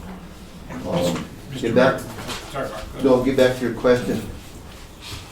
We've already frozen, the first billing cycle already went out, and it's creating a lot of confusion for some customers. So temporarily froze it till tonight's meeting. So no more billing cycles are going out. If we continue to do this, it's just going to create more havoc. That's why we wanted to do an emergency meeting, change the rate structure, and try to move forward with the corrected version that's going to help. Go ahead. I'm sorry. I was going to say, with the corrections that are going on, are you going to send out in the billing cycle I know you're going to put in the changes. Correct. But are you going to put in the additional note in there of some sort to the users that there isn't an issue and that this is taking care of the problem that we do have? If this is passed and adopted, this should take care of the majority of the problems, unless there's some that we have not ran across I was yet. just hoping to let the consumer know that, we're correct on the That's issue. correct. Linda and Audra have taken, it's kind of difficult to explain unless you have somebody's bills right there and you start, this is what their bill was. What we try to do is use like a July and a January. But July is a high consumption where people are watering a lot. January is just domestic use. And they've looked at associations, commercial buildings, residential buildings, and computed to see what it was then, what it'll be now, what it was then, what it'll be now. And the way we've looked at it, everything's pretty much either 50% water and pretty close, give or take a little bit, 40% sewer. But it looks like everything's gonna work out fine now. And what we'll do is, at the end of the year, we'll look to see what it did budget-wise. And if we need to adjust it come January 1, then we'll make another adjustment then. But we won't know the hard numbers until after the end of the year, once we start seeing what the revenues look like. I just wanted to say this, and then I'll let Karen say what she wanted to say, but I really do want to thank you for looking into and finding the problem that exists. And I know you guys have been working on this for the last, 4 or 5 days, and expending a lot of time. So thank you for the work that you guys have put into this to correct it. We want to and need to make it right for our customers. Yes, you do. That's the whole goal right there. You can't please everybody, but you can try. But we really do need to make it right for our customers to where everybody got the same it's equitable across. Increase, Karen, yes. what you got? Just to answer your question on the billing, so billing, cycle 1 billing is the one that's gone out already, so we'd have to rebill that. Cycle 2 billing was getting ready to go out, but we have it downstairs. So those 2 cycles would obviously have to be rebuilt to correct the mistakes. We'd be in great shape if you sent them out. Are you kidding? I understand that it's caused you staff a lot of angst. I've seen it on your faces when you were walking in here today.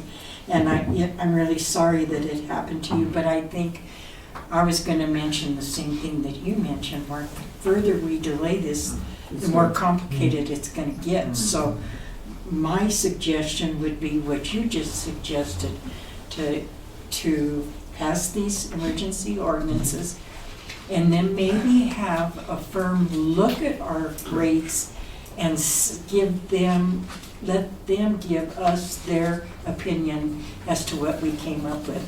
Because you all have had so much experience in this building and doing what you do well. You obviously did a better job than the professionals did. We'll see. Truer words were never spoken. But I have another kind of question for you, because when the utility increases came out, first thing I did when I got my utility bill was look at it. But mine wasn't hardly affected at Yours all. wasn't too bad, but some were. It was very minimal increases. There were some we only have a few associations that actually pay city sewer. The majority of the associations have septic systems because they're outside the city limits. Yeah. But there's another one that sewer was up over 200%, so. it was a- So have you had anybody that has paid the bill the way it was? That I don't know, I couldn't answer that. The And we question arises there is if they paid it, Yeah. and then what's going to happen is then you get a rebill and it's going to fluctuate, and then the next bill is going to adjust it correctly. So that Really is going to be hard on the billing Yeah. department. That's to get you squared away. That's We'll really see that. Yeah, Mr. Mayor, just a couple of things. So we would obviously give a credit or work with the consumer in that case, and we've talked with our billing staff about that. We did issue a press release as well and acknowledge the problem as soon as we were aware of it so residents could know. But I also wanted to point out with the contractor, when we got preliminary numbers, there were all kinds of errors as well.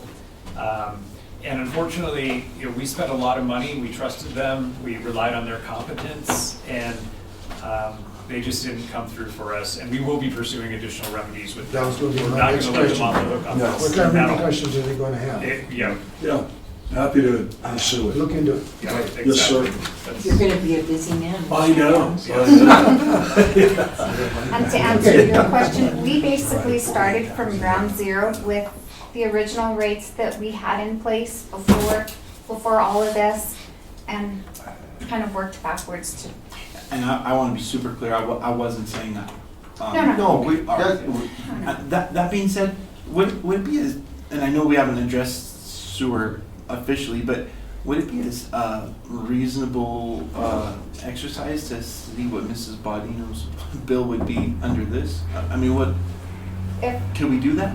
We could, and They worked it. Audra and Linda, I will say this, water's a lot easier because they have meters, so we can track how many gallons goes through it.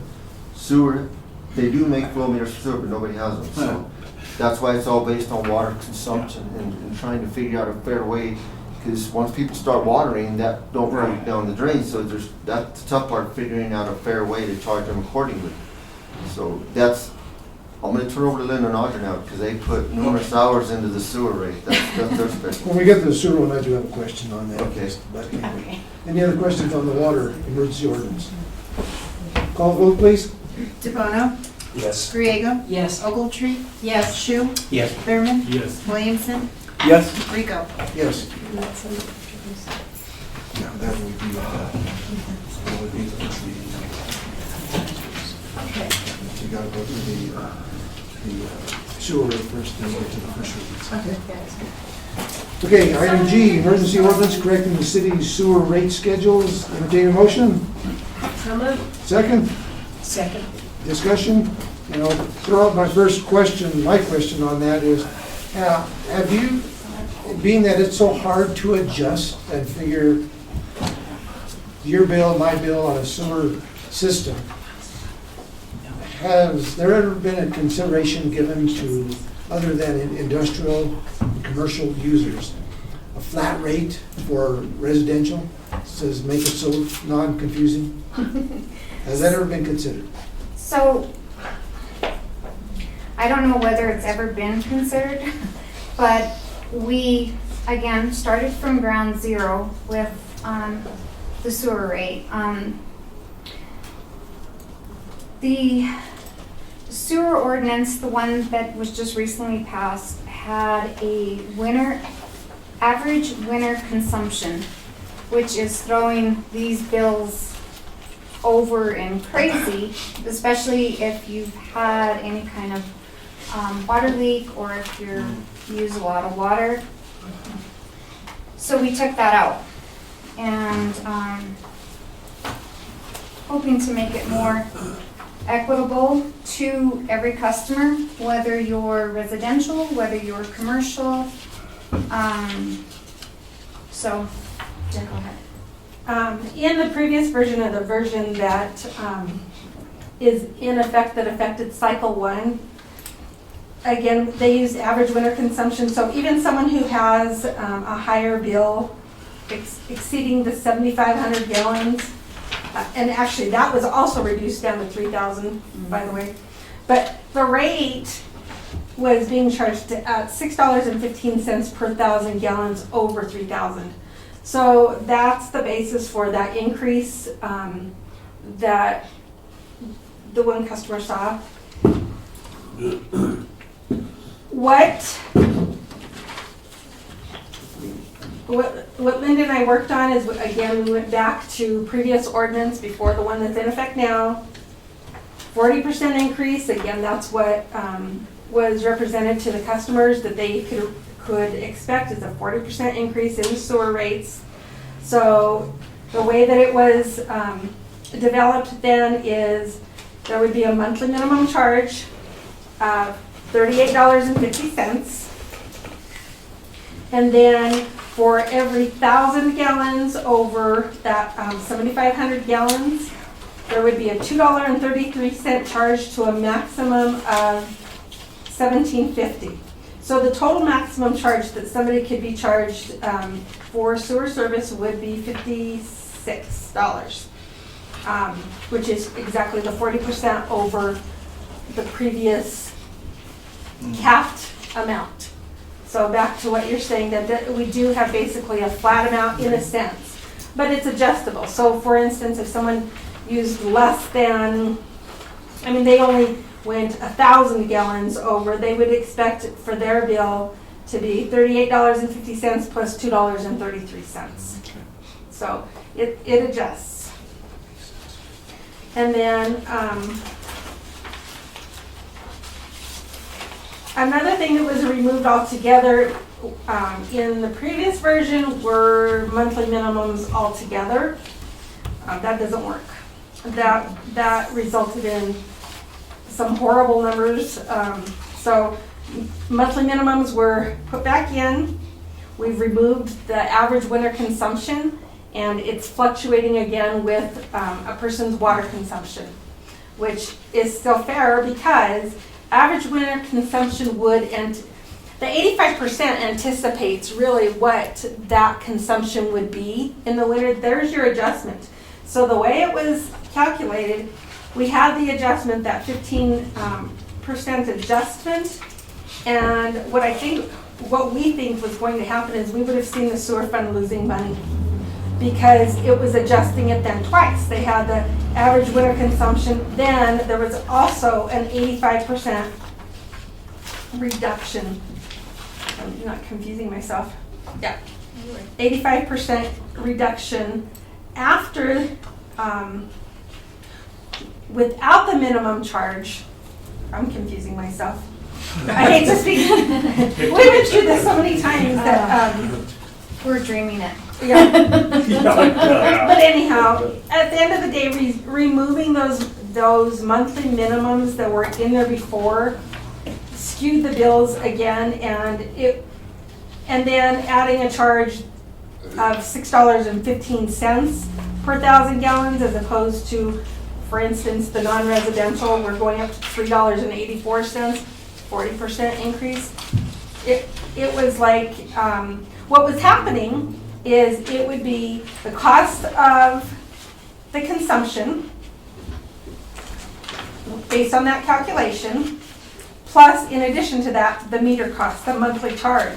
And so where the customers, especially in the rural side, were previously essentially capped at a certain value, it was adding that value and the consumption value.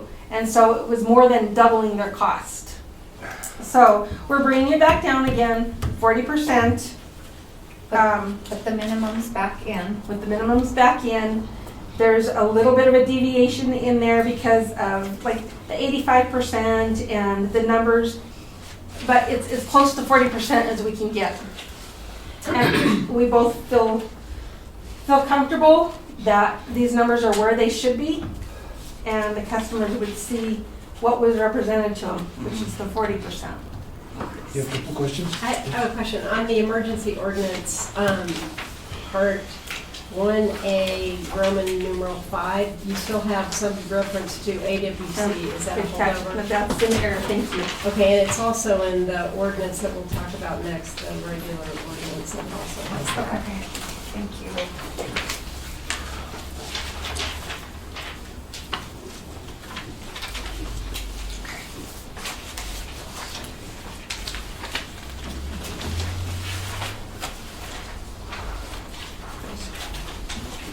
Okay, so with that, do you have questions that we can answer, hopefully? Questions on the sewer? Now, Mark, let me ask you a question. Sure.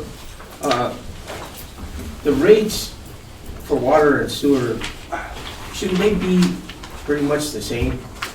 Because you go by what the water use is that. Why are we charging more for sewer than we are water? That was changed years ago, wasn't it, when they needed? But I mean, I understand what you're saying, but it doesn't seem very fair that we're almost getting charged for water that we're not using, you know, for the sewer, because it's higher. I mean, we're not, what I'm saying in reality, but it just seems like the water rate should be the same as the sewer rate, because that's what's going down in the sewer. Is there an issue there? I mean, what, is there some way we can correct that, or what exactly is the problem there? Mark, would that be, and I don't want to answer the question for them, but I was just kind of wondering, is because it costs more to actually go through the sewer plant than what we're having to charge with the water for, at the water filtration plant. It costs more to filter the sewage. Would that be part of the reason? I've never been involved in the sewer end of it, so I couldn't speak on their behalf. Because when we built, I mean, they built that sewer plant, they built it for extra houses that never were built. And that's why I was wondering why, you know, they're having an issue with that now. So we still had the loan though, if you. Well, I remember for the understand sewer that, plant. yeah. And so the rates were based on, they were factored with that loan. It was a $6.6 million loan that we had to repay. So that was part of it. I think the other part of it is paid off. That's what I thought. Yeah. But we're at a point now where we need to do something with the Headworks building. We need to replace equipment. The costs never really, I mean, the costs are always going to be there, and they're going to escalate every year. And so unless we're keeping pace with those increasing costs, we're always going to be behind some. Now with the water too, what I would say is we continue to be low on our rates. So we looked at Fort Morgan, and Fort Morgan charges a substantial flat fee, plus they charge $4.58 per 1,000 gallons for the water, in addition to that flat fee. So their water rates are significant. They charge 2 times that amount for anything out of city limits. So I think we've had the luxury of having adequate water supplies, and so we've underpriced our water. And so now we're at a point where we need to basically catch up because our costs aren't decreasing, they're increasing, and that's what we're facing now. So we're doing the 50% now. It does need to be evaluated in a year or in January and see where we are financially, see what comes through with respect to grants, loans, what have you, to work on our infrastructure projects that he knows he's facing. And then they may need to be adjusted again. And even in the projections that Andrew had, he had annual projections. It wasn't just a one and done and see you in 10 years, annual projections to keep pace. We thought those annual projections though were going to be spanned over, over at least, what he said, 2029 or 2027? Over a few years, but with some each year. Right. The big one ends up to be now because we're behind. We haven't done it. Yeah, We to haven't answer, increased. to answer your question, if you remember what I spoke of prior, Right. we've only increased our rates $10.32 over the last 48 years. On the water end. On the Right. water end, that's why we're only at $16.50. We never, if we would have taken those 1%, 2%, 3% increases every other year, every 3 years, 5 years, we wouldn't be talking about this today, but. Well, you know, like I said, I can understand the differential in the cost simply because of the facility itself, and like you mentioned, the costs of, to filter the water that goes into it is much higher than filtering the water that's coming, that we drink, because the facilities is just way different. They're changing in 2027, too. I'm not sure what's gonna happen. Mr. Mayor, that's correct. When you think about it, we have a discharge permit and we have to meet certain EPA guidelines. So the cost to treat used water basically is exponentially higher than to treat source water. So that's really the logic for why the sewer rate is higher. When they release the effluent from the sewer back to the river, it basically has to be potable. Exactly. It's So clean they- enough to drink. So we have to treat, you can imagine everything that goes down our sewer. Yeah. Don't imagine. Don't imagine. Don't imagine. Let's not Pretend it go doesn't there. exist. Ms. Bago, you have a question? So how often are we gonna review rates now? Every year? Should be probably helping. Right now, we will definitely review it at the end of the year, and we'll see what we need to do, and we'll probably put a 5-year plan together to where, okay, this is what we did this year, this is where our needs are, this is what we need to do for the next 5 years. And then we'll look at every year at the end of the year to see what budget, what we've achieved, what our infrastructure needs are, and we can adjust accordingly at that point. But we need to start putting a plan in place and follow through with it. We can't just keep doing what we've done in the past. You know what they say, if you've always done what you've always, if you always do what you've always done, you'll always get what you've always gotten. So we need to change that. Well, I think at this point in time, I think that what we really need to do is go after the organization that put this all together. Yeah. And they need to, I think, to be honest with you, I'd rather not have them in this building. Right. I think we go after them for them to say, you owe us back our money. Yeah, exactly. What, I'm not sure if that's feasible, but. What is the feasibility of that, Les? I mean, the results of this were not even in the same neighborhood as to what they presented. Seems horribly bad. I mean, it was just way below professional standards. And I know, I mean, from talking to staff, they were not, any help in coming up with a solution. There were problems, I think, when he was here. There were disagreements amongst staff and him, and you could kind of cut the tension with that whole thing with a knife. So Even when he presented here, I remember we would ask him questions and he would rely more on our staff to answer them. Right. So I would say that absolutely we did not get what we paid for. I mean, Well, the other thing too is I think, I think there's some damages to what is being incurred. Ms. Baudino, since she's just building, it scares the heck out of them. Yeah. So Right. all of our customers out there. That's right. I'm suffering of every Now we gotta do the work twice. Yeah. So, No, right. I mean, it really is kind of true in the work that it's caused staff. But yeah, it's horrible. That's my best legal word. But no, we'll go after him. Let's look and see what we gotta do. Okay. Any other questions? So just for the public record, what we are trying to do with this is, as advertised, that as much as we can, that customer will see a 40% increase. That's our That is level correct. best effort to do That that. is correct. Yes. Okay. And to answer your question about, if Ms. Wadena would be okay, I don't have to give anybody customer names, but I can look at the usage, and I'm more than happy to provide that to Mr. Ruger to provide to you, so you can kind of see. Thank you so much. Mhm. I'll say thank you for the work that you guys have done on this. And it's Yes. taken a lot of Thank extra you. time. Thank you. Call vote, please. Actually, I'm gonna need somebody to introduce this emergency ordinance, Emily. So we got to introduce before, I'll introduce it, I'm sorry. because we did not introduce, because we have those on HNI after the fact. So we want us to introduce with each one? Because we didn't introduce the water. Right, so Correct. let's finish the sewer and then, Then we'll do the introduction on both. Is that what you're saying? Lost. Do the sewer. Yeah. Do the sewer, Sewer then go now, back yes. to the sewer. Yes. Yes, exactly. Well, we got to call a vote on that emergency ordinance anyhow. That's what she's saying, we need. right, is somebody gonna introduce the sewer emergency ordinance and then we'll do roll I call? did. Is that correct? Because we have this as the emergency ordinance. It still needs an introduction, Mayor. Okay, so it should have been included together. Okay, so Yes. need to introduce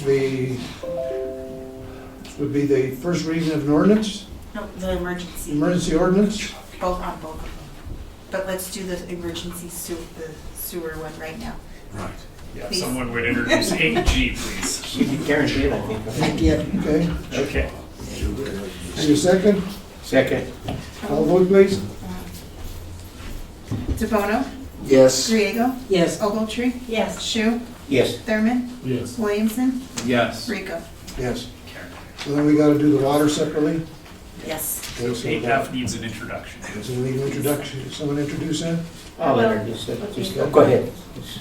Just do it to get it done right away. And then we'll have a motion? So moved. Second? Second. Okay, any discussion? Call the vote, please. DeBono, Yes. Griego, Yes. Ogletree, Yes. Shu, Yes. Thurman, Yes. Williamson, Yes. Rico. Yes. Okay, so that takes care of all those items, correct? Okay, Now we're on 8H, Mayor. on H? Yeah. So now we have ordinances correcting, and these will be for 2 readings. So we passed the emergency ordinances. Right. And then these last 2 are the permanent ordinances. Oh, okay, gotcha. So you still got to do H, for the H first and I, reading. yeah. First reading, okay. Item H, first reading of an ordinance correcting the city's water rate schedules and setting a hearing date for consideration of said ordinance at 6 PM on May the 2nd, 2023. Need someone to introduce? I'll introduce. Motion, please. So moved. Second? Second. Any discussion? Call the vote, please. DeBono, Yes. Griego, Yes. Ogletree, Yes. Shu, Yes. Thurman, Yes. Williamson, Yes. Rico. Yes. Item I, first reading of an ordinance correcting the city's sewer schedules and setting a hearing date for consideration of said ordinance to 6 PM on May the 2nd, 2023. Have someone to introduce? I will introduce. A motion, please. So moved. Second? Can I move that, to correct it, because it has a problem, it needs, part Sure. 5 taken off, so. That's right. Thank you. To approve it with that deletion. As corrected. That's correct, okay? So we have a correction on that, okay? Okay. Need a second on it, please? I'll second it. Okay. Call the vote, please. DeBono, Yes. Griego, Yes. Ogletree, Yes. Shu, Yes. Thurman, Yes. Williamson, Yes. Rico. Yes. I don't think it's been a confusing mess. Yeah.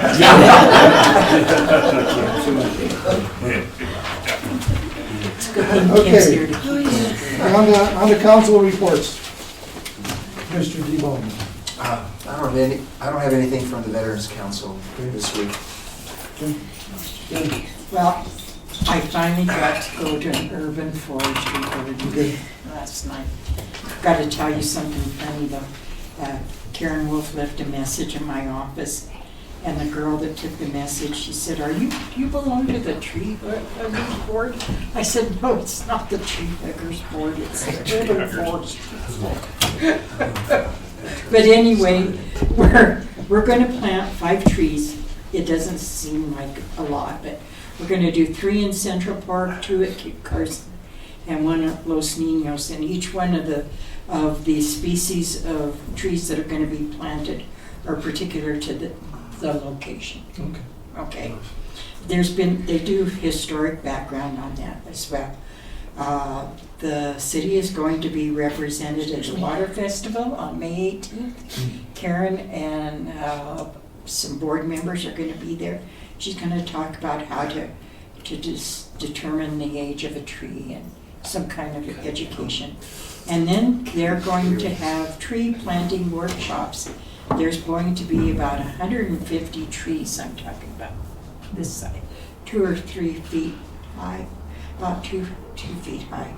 And the first one is going to be May 13th at 10 o'clock at Kit Carson, I believe. I'll get it straightened out before then. And then Los Niños, May 8th. And I'm sorry, Kit Carson and Los Niños. We got a lot of trees coming. Have them put that into an email to all of us. Okay, Karen? Just where it's taking place, time. Okay. The whole bit. Sure, you made me work. That's all.